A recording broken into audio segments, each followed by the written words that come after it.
여러분 안녕하십니까? KBS 아메리카 뉴스입니다. 백인 경관에 의해 목숨을 잃은 흑인 남성 조지 플로이드의 장례식이 그의 고향 텍사스주 휴스턴에서 열렸습니다.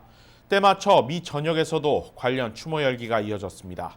첫 소식 이채은 기자가 전합니다.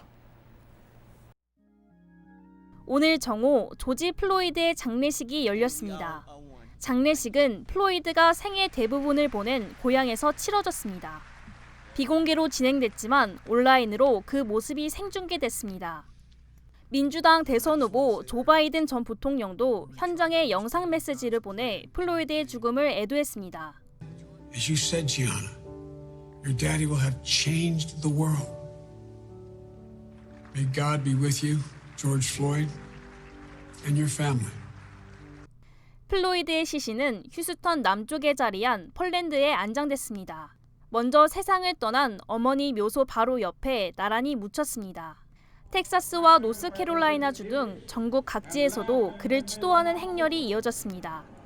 LA 다운타운에서도 그를 추모하기 위해 많은 사람들이 모여들었습니다. 오늘 장례식을 기점으로 공식 추도 일정은 마무리됐습니다.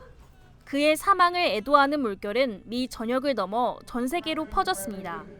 그의 죽음이 경찰개혁과 인종차별 등 미국 사회에 뿌리 깊이 자리한 여러 문제들을 해결하는 디딤돌 역할을 했다는 평가도 나오고 있습니다. KBS 뉴스 이채은입니다. 이런 가운데 뉴저지주에서 또다시 백인 경찰의 총격에 흑인이 숨지는 사건이 발생했습니다. 해당 영상이 공개됐는데 또 다른 논란으로 이어질까 우려됩니다. 뉴저지주 검찰이 공개한 경찰 블랙박스 영상입니다. 경찰이 시속 100마일 이상으로 달리던 차량 한 대를 갓길에 세웠습니다. 경찰의 명령에도 흑인 운전자는 차에서 내렸고 경찰은 흑인 운전자를 경찰차로 옮겨 태웠습니다. 그러나 잠시 후 돌연 흑인 남성이 차에서 내렸고 경찰이 제지에 나서면서 몸싸움이 벌어졌습니다. 흑인 남성은 계속 저항했고 상황은 급박하게 흘러갔습니다. 유리창 너머로 서로 뒤엉켜 몸싸움을 벌이는 장면도 보입니다. 이어 잠시 후 총성이 울리고 남성이 쓰러집니다. 경찰이 다급하게 지원을 요청하는 목소리도 들립니다. 숨진 남성은 올해 28살의 모리스 고든으로 현장에서 총격으로 숨졌습니다. 고든은 몸싸움을 벌인 경찰이 단속하기 이전에도 3차례 다른 경찰에 의해 단속됐고 과속 티켓도 발부받은 상태였습니다. 뉴저지주 검찰은 고든이 경찰차 운전석에 타려고 하면서 몸싸움이 벌어졌고 경찰이 처음에는 페퍼 스프레이로 제압하려 했지만 결국 총을 꺼냈다고 설명했습니다. 고든 측 유족들은 경찰 과잉 진압이라며 반발하고 있습니다. 하지만 총격을 가한 뉴저지주 교통경찰 랜들 웨첼은 수차례 경고했음에도 남성이 위협을 가했고 이에 따른 정당 방위를 주장하고 있습니다. 최근 들어 미 각 지역에서 다시 코로나19 확진자 수가 늘어나는 모습을 보이며 재확산 우려가 고개를 들고 있습니다. 특히 대규모 시위가 끝나 잠복기를 거치는 1, 2주가 고비가 될 것으로 우려됩니다. 김경일 기자가 보도합니다. 조지 플로이드 죽음으로 촉발된 시위로 코로나19가 다시 확산될 수 있다는 우려가 높습니다. 여기에 경제 정상화로 비즈니스가 문을 열면서 코로나19 재확산 우려가 더욱 높아지고 있습니다. 시위는 진정되고 있지만 22개 주 신규 확진자는 증가세로 돌아섰습니다. 연방질병통제예방센터 CDC는 이번 시위가 코로나19 확산에 어떤 영향을 미칠지 알기에는 너무 이르지만 시위대를 향해 발포된 최루가스나 화학물질이 기침과 콧물, 호흡곤란 등을 일으키면서 시위대가 마스크를 계속 쓰기 어려웠을 것으로 보고 있습니다. 실제로 코로나19 감소세를 보이던 신규 확진자 수는 다시 증가세로 바뀌었습니다. 현재 22개 주에서 신규 확진자가 늘고 있어 전체 확진자는 203만여 명을 넘었습니다. 캘리포니아주 확진자는 13만 4천여 명으로 빠르게 늘고 있습니다. 이 중 LA 카운티는 절반에 해당하는 6만 4천여 명을 나타내고 있습니다. LA 카운티 보건국은 흑인 조지 플로이드 사망 관련 시위에 참여했던 사람들에게 코로나19 무료 검사를 받아볼 것을 권하고 있습니다. LA시와 카운티 정부는 코로나19 무료 검사를 진행 중으로 특히 코로나19 의심 증상을 72시간 보이는 사람은 감염을 의심해보고 응급실이나 911에 신고할 것을 당부했습니다. CDC도 시위의 경제 정상화로 코로나19 전파 잠재력이 높아진 만큼 시위 참가자들은 코로나19 검사를 심각하게 고려해야 한다고 밝혔습니다.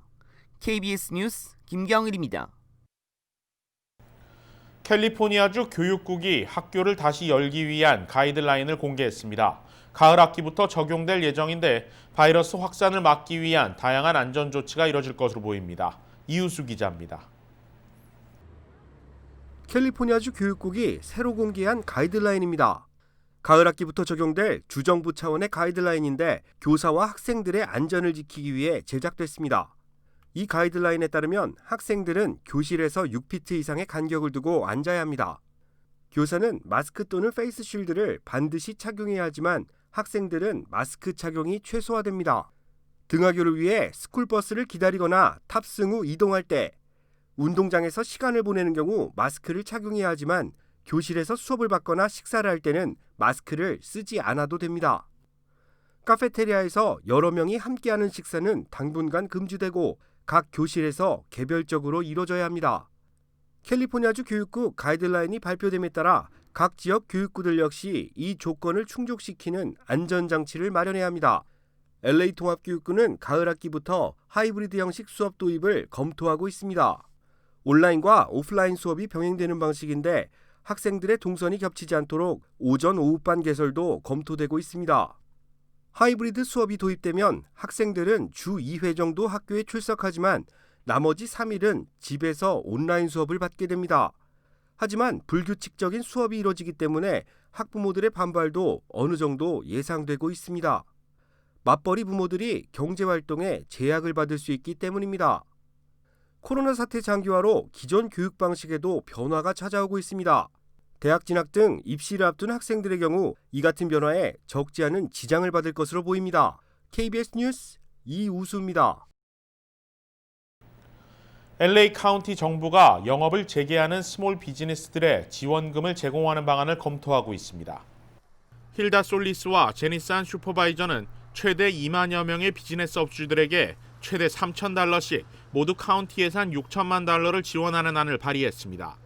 대상은 직원 100명 이하 스몰 비즈니스들로 코로나19로 문을 닫았다 규정에 맞춰 다시 문을 열 수 있게 된 업소들이 마스크와 손소독제 등 관련 안전 물품들을 구비하는 데 도움을 주기 위한 것입니다. LA 카운티 슈퍼바이저 위원회는 현재 관련 내용을 심의 중이며 최종 결과는 2주 안에 나올 예정입니다.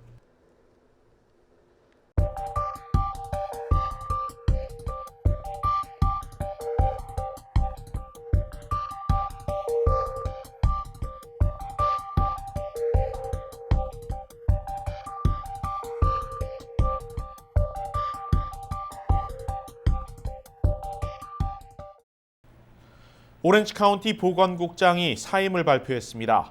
경제 재개 움직임 속에 지난주 공공장소 마스크 의무 착용 등을 발표한 것이 주민들의 반발과 위협을 사 심각한 스트레스를 받아왔다는 것이 이유로 알려졌는데요. 경제 정상화 기대감에 뉴욕 증시는 이틀 연속 최고치를 기록했지만 느슨한 사회적 거리두기 속에 22개 주 확진자 수는 다시 증가세를 보이고 있습니다. 경제와 방역, 함께 이뤄내기 정말 어려운 목표가 우리 앞에 놓여 있습니다. 뉴스 마칩니다. 고맙습니다.